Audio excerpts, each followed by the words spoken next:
Assalamualaikum warahmatullahi wabarakatuh. Oke, kita bertemu lagi di pertemuan kedua mata kuliah etika dan profesionalisme.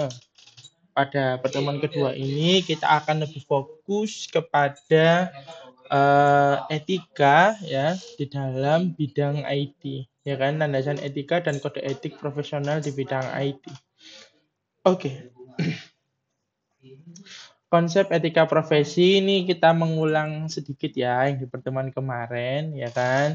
Jadi ini ada ciri profesi, kemarin apa ciri profesi ya kan? Ada keahlian, tanggung jawab, standar kode etik ya kan? Atau sebuah pekerjaan yang memiliki tujuan yang sama, itu profesi. Jadi peran etika profesi adalah menjaga kepercayaan publik. Nah, ini ada tambahan ya, ada tambahan. Jadi kalau profesi itu pastinya ada hubungan terhadap publik, terhadap komunitas masyarakat. Nah, jadi profesi itu baru bisa dia itu punya kode etik itu kalau dia sudah berhubungan dengan masyarakat. Contohnya apa ya? Kalau di bidang kita ada IT, ada juga di desain digital ya kan ya. Jadi seorang desainer, digital designer atau content creator itu kan hubungannya juga sudah sama publik ya kan ya. Nah, itu juga harus punya etika profesi ya kan. Nah, apa etika profesinya? Ya, yang jelas tidak plagiat dan comot-comot konten orang ya kan ya itu. Nah, kalau di IT gimana, Pak? Kalau di IT itu etika profesinya adalah karena kita ini ya, jadi kalau di IT ini unik ya kan. Uniknya gimana? Uniknya adalah kita yang pertama bisa mereproduce program orang, ya kan? Selama itu tidak persis. Karena apa yang mau kita klaim ya karena bahasa misalkan bahasa PHP itu sama, bahasa Python itu sama, MySQL itu sama, yang diklaim apa? Nah, pastinya tentunya copyright itu akan berlaku ketika kita sudah melakukan pendaftaran di HKI ya kan ya, atau kita branding ya kan ya. Jadi sebuah aplikasi itu kita branding, kasih nama, baru kita HKI kan. Itu yang baru bisa kita klaim bahwa itu tidak boleh digunakan oleh orang. Tapi selama itu belum di-HKI-kan, ya bebas, ya kan, free. Apalagi dengan adanya GitHub ya, kalian tahu GitHub, nah, di situ ada banyak sekali source code yang bisa kalian ambil, kalian gunakan, ya kan. Nah, tapi tentunya dia tidak punya branding, ya kan, sehingga ya tadi. Nah, ketika kita sudah meng-HKI-kan atau mendaftarkan ke sebuah karya intelektual kita, maka kita bisa eee, menggunakan copyright, di mana nantinya kita kenal software bajakan ya. Software bajakan itu kan kayak Microsoft, Adobe itu kan semuanya sudah berbadan hukum, mereka sudah punya hak paten, hak kekayaan intelektual, tapi kalian gunakan tanpa harus membelinya. Nah, itu baru nanti kena copyright. Tapi selama kalau itu belum ada branding dan lain sebagainya, itu kita sah-sah saja untuk kita gunakan. Ya, karena ya tadi bias ya, ada gray area di program itu. Itu gray areanya ya tadi. Kita semuanya tinggal mengcompile lah istilahnya kan kayak gitu. Tuh, sama kayak rumah lah, rumah ya kan. Kalau desainnya itu belum di-HKI-kan ya bebas orang mau nyontoh rumah kita ya kan, desainnya rumah kita ya monggo silahkan ya kan ya. Nggak ada haknya. Tapi kalau misalkan sudah di-HKI-kan desainnya mungkin sama arsiteknya, nah itu baru bisa kena. Ya. Tapi kalau enggak ya enggak. Tuh. Oke. Kode etik profesional IT itu ada kita menggunakan ACM ya kan, ACM sama IEEE kode etik ya kan. Di mana pada ACM itu ini ya apa berfokus kepada penggunaan teknologi, IEEE juga. Jadi kalau sekarang karena IT sudah mulai marak, maka kode etik dalam kita sebagai seorang programmer ya kan atau developer itu adalah salah satunya adalah tentang data. Concern utamanya adalah tentang data.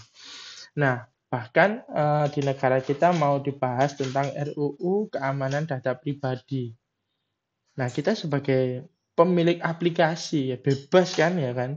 Wong datanya sudah di kita. Misalkan kamu registrasi ya kan ya di sebuah web ya kan, minta NIK, minta nama, minta nomor teleponmu, minta alamatmu. Ya sudah bebas ya kan ya. Dia bisa dapat datamu dengan begitu mudahnya hanya untuk atas nama registrasi. Ya. Nah, itu yang perlu diatur sebetulnya. Jadi, misalkan untuk verifikasi wajah itu ada aturannya bahwa untuk verifikasi wajah itu akan dihapus berapa ada rentang waktunya ya, 1 minggu atau 1 bulan setelah diambil, kayak gitu. Kalau nggak dihapus, itu nanti bisa kena. Nah, ya kan? Kemudian ada juga yang foto KTP. Nah, itu nggak boleh disimpan sebetulnya. Tapi ya who knows ya kan ya, wong yang bikin aplikasi kita ya kan ya. Nah, jadi itu perlu ada kode etiknya seperti itu. Karena kalau terjadi kebocoran ya kan ya, ya sudah ya kan ya, itu nanti akan ada tanggung jawab sosial ya kan. Wah, ojo di web itu nanti datamu bocor ya kan ya, dan seterusnya. Tuh. Kemudian prinsip utamanya apa ya? Integritas ya kan, integritas. Jadi kita sebagai pelaku di industri IT itu kita punya integritas bahwa kita tidak akan menyalahgunakan data orang untuk kita salah gunakan ya kan itu. Tanggung jawab sosial, privacy ya kan. Jadi bertanggung jawab pada sosial, pada komunitas bahwa aplikasi kita itu sudah bisa menjaga datamu loh, nggak kita sebar-sebarin deh kayak gitu ya. Tapi ya who knows lagi ya, salah satunya who knows lagi ya. Google pun juga who knows ya kan ya. Bahkan tahu apa yang kita omongkan di Google Meet ya kan ya. Kemudian dia tahu apa yang kita sedang cari ya kan. Apalagi Facebook, WhatsApp kita ya kan ya. Katanya kan harus sudah ada enkripsi, penggunaan enkripsi dalam data. Ya who knows ya kan ya. Itu bisa juga kan pastinya disimpan dong ya kan ya.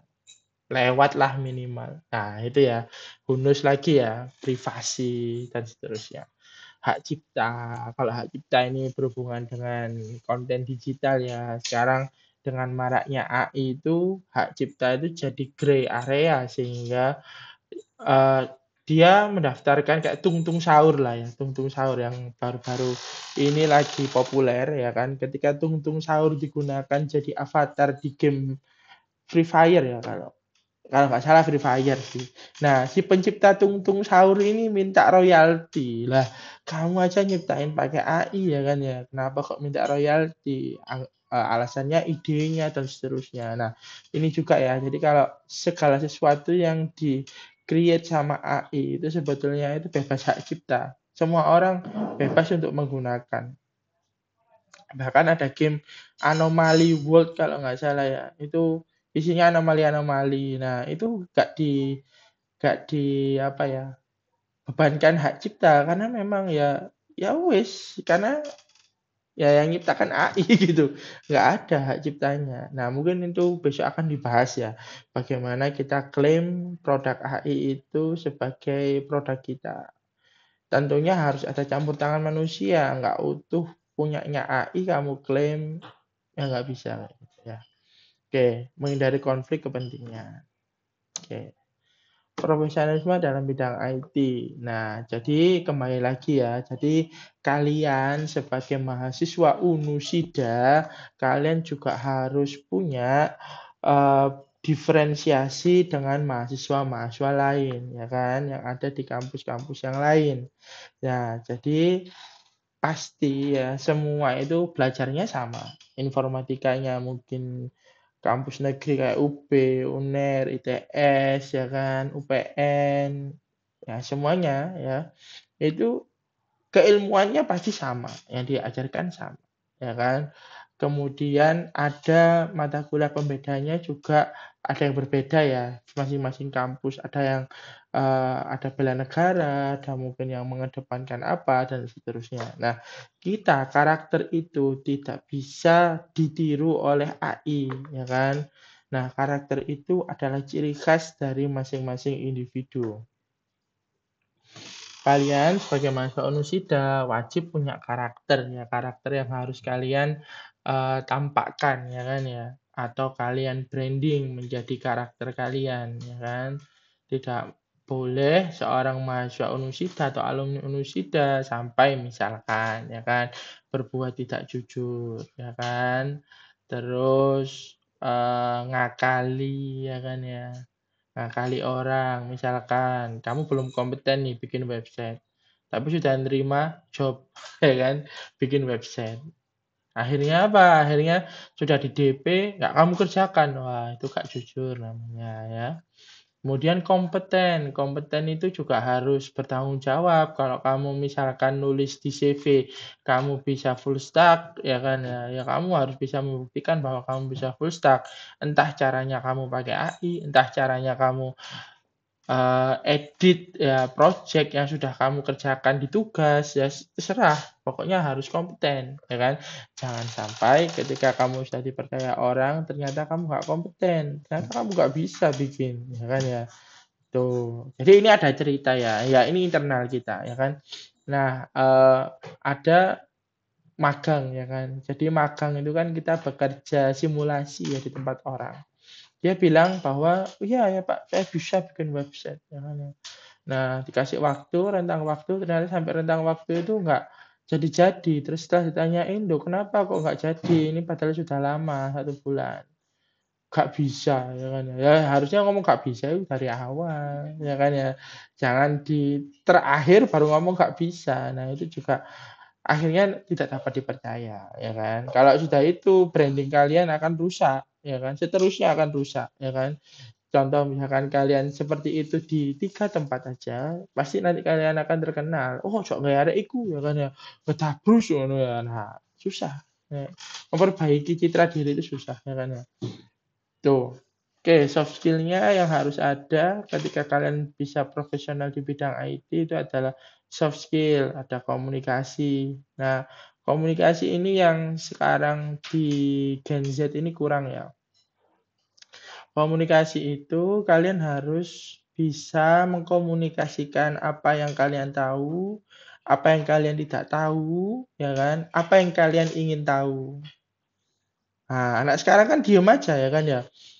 Kamu nggak bisa ngerjakan tugas, diem aja, nggak ngomong sama dosennya. Nah, itu juga komunikasinya buruk ya kan. Harusnya nggak bisa itu, ngomong ke dosen, ya kan. Jangan kamu pendem sendiri. Percuma kamu pendem ya nggak akan selesai ya kan ya. Mending kamu ngomongkan ke dosen, "Bu, saya nggak bisa di bagian ini. Pak, saya nggak bisa di bagian ini." Dosen pastinya akan memberitahu, ya kan ya, atau mengajari kalian. Gak mungkin kamu, "Wis belajar dhewe," ya kan. Kalau ada di lingkungan Filkom seperti itu, ya kamu percaya sama saya. Nanti saya akan ya kasih tahu ke dosennya, ya. Tuh, kemudian ada teamwork, ya kan. Teamwork itu harus bisa kerja sama. Meskipun kalian itu di IT itu biasanya kerjanya adalah single, ya kan ya, atau solo player, ya kan ya, tapi tetap harus bisa teamwork, ya kan. Teamwork itu bukan menyerahkan segala sesuatu ke temenmu, bukan, ya kan ya. Teamwork itu bagaimana kamu bisa berkolaborasi dengan divisi lain ya, bukan melimpahkan seluruh pekerjaanmu di divisi lain atau temenmu, itu bukan teamwork ya kan. Itu penjajah lah itu ya kan ya. Itu ya. Kemudian ada problem solving. Kalau problem solving ini dengan adanya era AI, problem solving jadi semakin mudah. Contohnya kalau kita dulu zaman saya, ketika saya membuat sebuah coding, nah nggak tahu, itu kita searching di Google, searching di Stack Overflow, ya kan ya. Searching di forum-forum.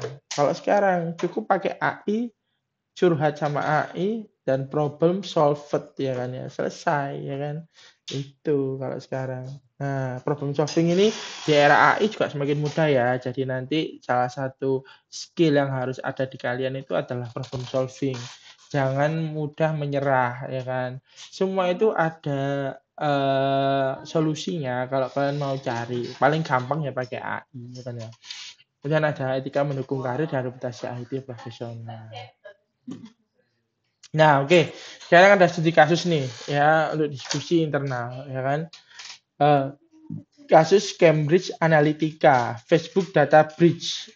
Apa Pak Facebook Data Breach itu? Kebocoran data ya kan. kebocoran data di Facebook.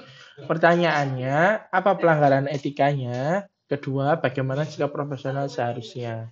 Nah, kita diskusi ya. Jadi, etika kebocoran data di Facebook, itu apa etika yang dilanggar kira-kira? Ya, etikanya adalah tentang data. Ya, tapi ini juga jadi dua mata pisau ya bagi seorang developer atau startup. Kalau kita mengenkripsi seluruh data, maka kita harus punya resource yang besar untuk melakukan decrypt ketika melakukan sebuah aplikasi. Apa decode aplikasi.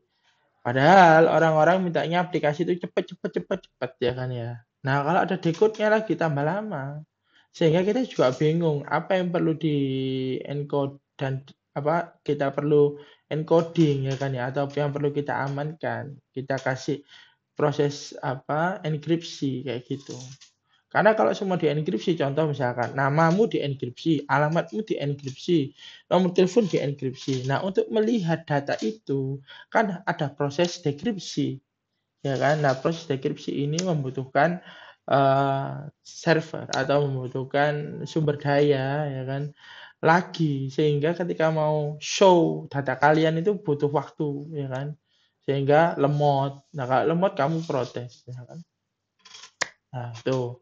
Nah, bagaimana sikap profesional? Ya harusnya ketika kita membaca registrasi apapun di aplikasi apapun, namanya ada term of condition. Gak pernah kalian baca ya kan ya, kalian skip, centang, ya, I accept next ya kan ya. Padahal itu di situ sudah ada klausul. Nah, itu nggak pernah kalian baca ya sama saya juga. Ya. Tapi yang jelas di term of condition itu ada banyak sekali yang bisa kalian ketahui. Contoh misalkan email kalian nanti akan diapain ya kan, data kalian ada diapain, kalau misalkan ada kebocoran data tanggung jawab pribadi. Kalian sudah centang, contreng ya kan ya, ya udah berarti kalian sudah setuju untuk itu. Nah, ketika ada bocor kalian protes ya dikeluarkan lagi lah term of condition-nya. Kalian kalah kalau misalkan di ranah hukum ya kan ya. Salahmu, kamu sendiri yang nyontreng ya kan ya. Kamu sendiri yang bersedia. Nah, makanya nanti itu ada data perlindungan data pribadi itu.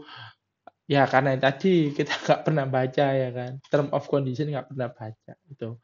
Nah sikap profesionalnya ya tadi bisa menjelaskan term of condition yang sudah disetujui oleh pengguna. Nah kalau pengguna sudah setuju ya berarti nggak ada masalah di sana ya kan ya. Kalian sudah setuju ya kan ya. Tuh. Nah, oke, terakhir ya ini penutupnya. Jadi profesi informatika atau di komputer itu pastinya membutuhkan kode etik karena di informatika itu kita banyak sekali mengolah data-data pribadi. Ya, mulai data nama, alamat, nomor telepon dan seterusnya. Nah, itu kalau tidak ada kode etik bisa kita salah gunakan ya itu. Apalagi developer. Oke, etika adalah fondasi profesionalisme. Tugasnya nggak usah lah, kuis ya, tugasnya kita, ngerjakan kuis yang ada di e-link. Oke, terima kasih untuk pertemuan hari ini sekian. Assalamualaikum warahmatullahi wabarakatuh.